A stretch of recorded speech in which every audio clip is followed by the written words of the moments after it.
Ethical issue of divorce. Marriage is a sacred ceremony that most people dreaming about, experiencing things like walking down the aisle, saying bow to each other, together with inserting a wedding ring to your partner are too romantic and a dream come true. On the other hand, according to Statista, in 2020, the number of marriage registered in Russia decreased by nearly 180,000 compared to the previous year, reaching 771,000. In the same way, the divorce count also saw a decrease, measuring at 564,000. It is too sad to see that the rate of marriage decreased, as you can see on the diagram. First of all, even though the divorce rate decreased, we can spot the divorce rate remain as high as it is. Almost in all of the year, the number of divorce is almost equivalent to the half amount of the marriage rate. Divorce, according to Merriam-Webster, is to legally dissolve one marriage with to end a marriage with one spouse. So what are the ethical issues that this divorce brought to us? The ethical issue is, does divorce a sinful thing? Yes, I can say it is. Sinful not only by human laws, but more on biblically matter. As the Bible says that when a man and woman undergo a marriage, they become a one. A union of two people happen in a marriage. Mark 10:8-9 says that, and the two will become one flesh, so they are no longer two, but one flesh. Therefore, what God has joined together, let no one separate. So for me, it concludes that separation between two individuals that goes through the ceremony of marriage is a sinful thing, because this passage emphasizes that let no one separate what God has been joined together. Does divorce the reason why they have too many teenage pregnancy? This is possible that the divorce is one of the reasons why there has a lot of teenage pregnancy. According to plan-international.org, family is one of the reasons why teenage pregnancy happen. After divorce happen, the one who is most affected by that is their siblings. Divorce results in a broken family, in which is starting point where the sibling of the couple that divorced will find love, comfort, and care for other people. In finding that it's possible that premarital sex happen that causes teenage pregnancy.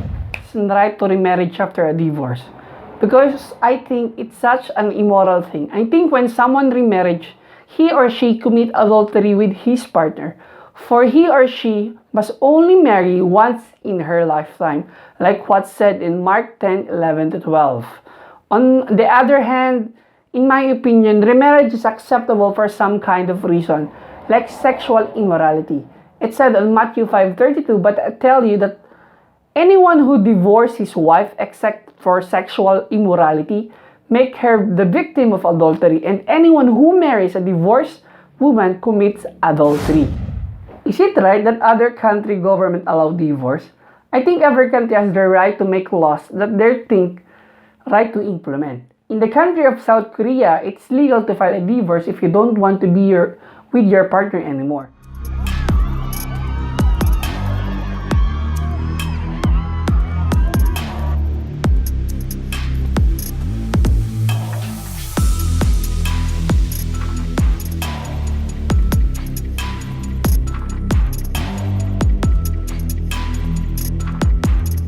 Just like the Song couple, a Korean actor and actresses who is well known by the fanatics of Korean drama entitled Descendants of the Sun.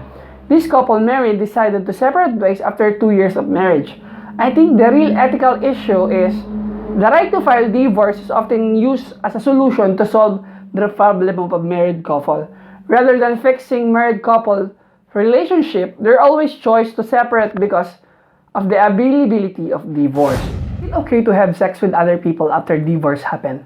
No, I think it's not okay to have sex with other people, even though let's say that he or she is considered unmarried in the eyes of the law because of the divorce approval. It's unethical, immoral, and awful to do that kind of thing. Even though the tie between the married couple has been cut, the responsibility to be a good example to their son and daughter is still there. So be aware and responsible for how it will affect badly their sibling if she or he commits sex with other people after divorce.